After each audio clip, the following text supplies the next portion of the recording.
Oi, eu sou Antônio, sejam bem-vindos ao canal. E hoje eu vou falar de um livro muito legal, muito interessante, que a gente pode extrair, principalmente do autor dele, muita coisa em respeito da memória.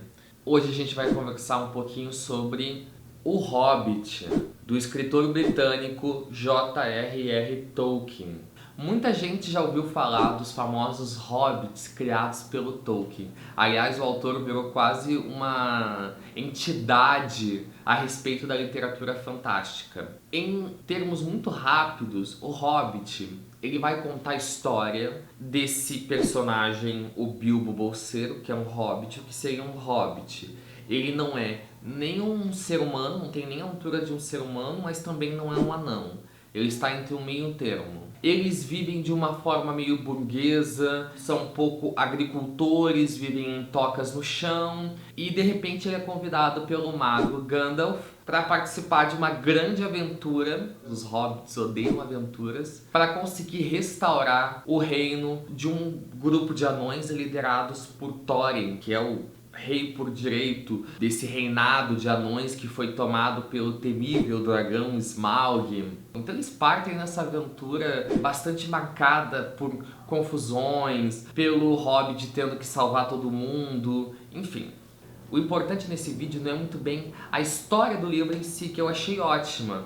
Ele é um livro infanto-juvenil, escrito em 1937, pelo escritor britânico J.R.R. Tolkien. Ele escreveu, na verdade, sem pretensão de publicar, escreveu essa história para os filhos. Aliás, era o que ele costumava fazer, ele contava histórias para os filhos e, de alguma forma, essa história desse hobbit acabou ganhando corpo. Depois do lançamento foi um puta sucesso, e aí deu escopo para ele criar a sua obra-prima, que é O Senhor dos Anéis, que são os 3 volumes. Mas o que eu quero falar, ao contrário dos outros vídeos que eu fazia uma análise maior da história e tal, é a importância da memória na construção de uma narrativa. E eu acho que esse é o ponto que pouca gente aborda, mas eu acho que ele é fundamental, principalmente em livros que deram certo, que foram um sucesso, e o porquê deles darem certo. Para começar, a gente pode analisar a própria biografia do autor. O Tolkien, que com certeza foi um autor muito genial, a escrita dele mostra isso. Nascido no final do século XIX, teve a vida dele marcada por tragédias como a perda do pai, a mudança de país. Ele nasceu na África do Sul, foi jogado no interior da Inglaterra de uma hora para outra. Mas uma coisa, esse menino, ele pegou muito, foi a tradição oral daquele povo, daquela localidade. Então, ele, muito inspirado pelas histórias contadas pelas tias, pelo avô materno, por aqueles personagens bastante típicos ali da cena interiorana inglesa, ele vai ter um amor e um fascínio pela língua, pela história. É muito interessante notar isso.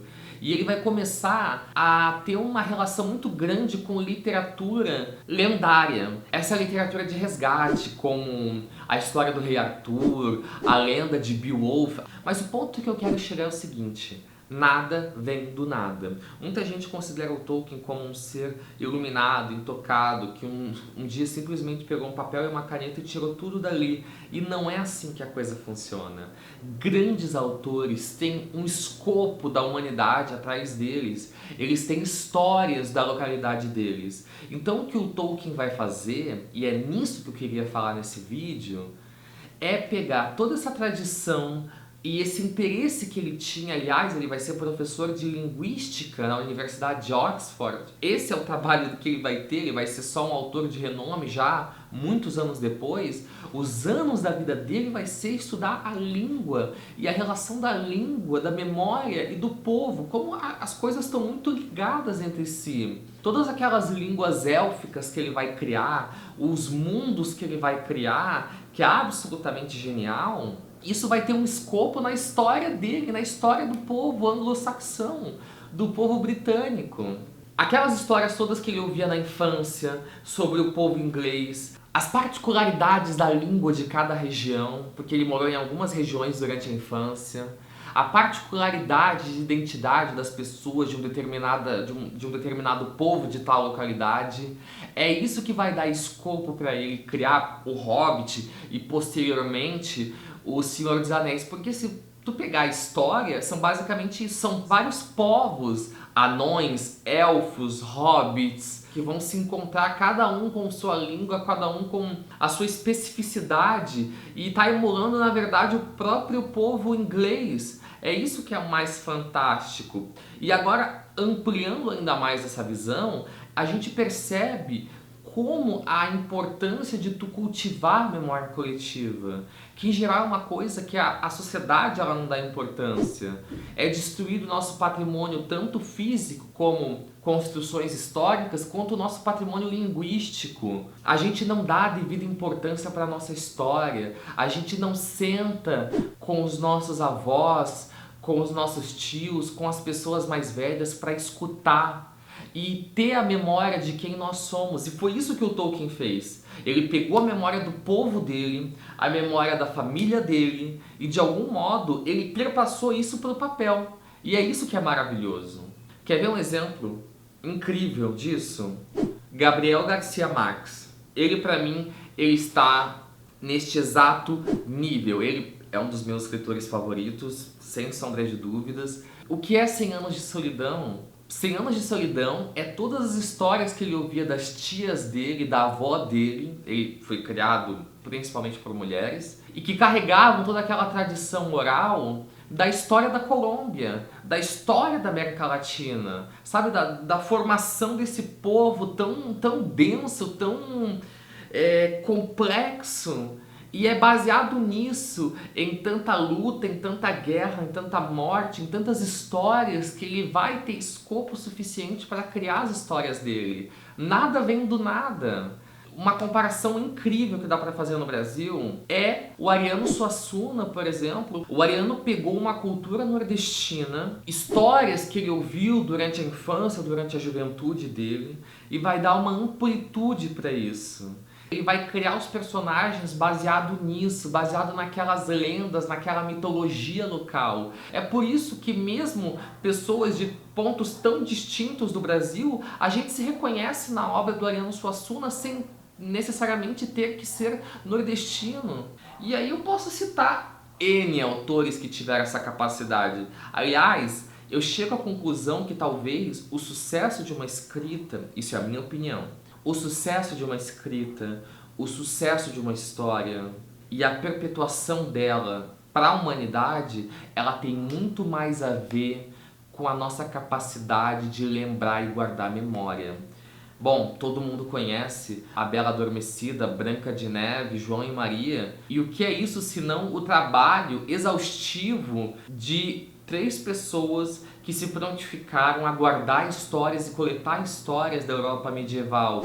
O Charles Perrault, na França, e os irmãos Grimm, que vão fazer esse trabalho de catalogação dessas histórias orais que iriam se perder. E tendo tudo isso em consideração, a gente acaba percebendo que mais do que a própria língua, mais do que aquela cultura, o Tolkien vai deixar isso claro também nos personagens. Eu acho que ele acreditava nisso também. Porque, por exemplo, a gente tem os elfos que são grandes conhecedores da sua própria história. E eles deixam tudo registrado. Aliás, o Tolkien disse que o livro do Hobbit é, na verdade, uma tradução da língua dos hobbits do livro do Bilbo. E é isso, eles têm o costume de escrever a árvore genealógica. Então parece que o Tolkien estava instintivamente, porque ele não acreditava em alegorias e metáforas, é ali que eu discordo completamente dele, mas parece que instintivamente ele ia estar registrando de uma forma talvez metafórica o ato de preservar a história. Pensa no Brasil, pensa na nossa memória. Imaginem quantas histórias que a gente não perdeu, que eram apenas orais. Imaginem quantas histórias dos povos indígenas, dos povos africanos que vieram para cá escravizados. Imagina quantas histórias. É uma coisa muito interessante. Aqui no Rio de Janeiro, por conta da violência sofrida nas gerações passadas, as pessoas não têm conhecimento da sua própria história. Elas não têm conhecimento de quem foi seu bisavô, da onde ele veio, qual é a história dele. Isso se deve a um apagamento histórico, tanto pelo lado indígena quanto pelo lado da população negra. A gente vê cada vez menos as pessoas tendo a possibilidade de saber a sua própria história, de saber de onde eles vieram e de fazer esse registro ao mesmo tempo. A gente tem em Santa Catarina, pouco conhecido, o Franklin Cascais, que vai reunir todas aqueles mitos e lendas que envolviam os pescadores, as benzedeiras, que são parte fundamental da nossa memória, e vai transformar isso tudo num livro, como forma de registro. Como diria minha querida professora de escrita periférica, a Elo, esse é o olhar da observação do escritor para o mundo que ele vive. Eu não acredito em escritores que fazem uma emulação, que imitam uma outra cultura, que imitam uma outra memória que não é a sua. Grandes histórias que tiveram impacto na humanidade é porque, primeiro de tudo, elas dialogavam com o lugar de onde elas vieram. Agora não me vem aqui a pessoa fazer aqui no Brasil, fazer um conto que se passa numa Inglaterra medieval, porque pode fazer, mas eu acho que não vai ter o mesmo impacto, porque não vai falar nem pra eles e nem pra gente, sobretudo pra gente. E é a minha dica de hoje, é que leiam O Hobbit, mas mais do que isso, que prestem atenção no mundo ao redor de vocês, que prestem atenção na memória ligada de vocês, dos seus avós, seus tios, tias, prestem atenção em tudo isso.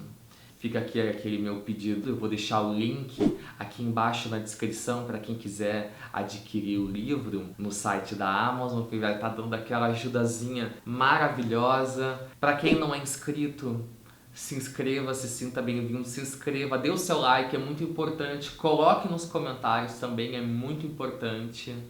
É isso, eu termino falando sobre o quanto eu gostei do Tolkien, muito mais pela capacidade dele de preservar a história do povo dele, de como ele conseguiu transpor essas lendas, essa oralidade que sempre, por conta do progresso, está sempre a vias de se perder, e se não é por pessoas que fazem um trabalho pioneiro como Tolkien, os irmãos Grimm, o Ariano Suassuna, o Franklin Cascais, a gente vai acabar numa geração que não sabe nada a respeito de si mesmo e da sua própria história.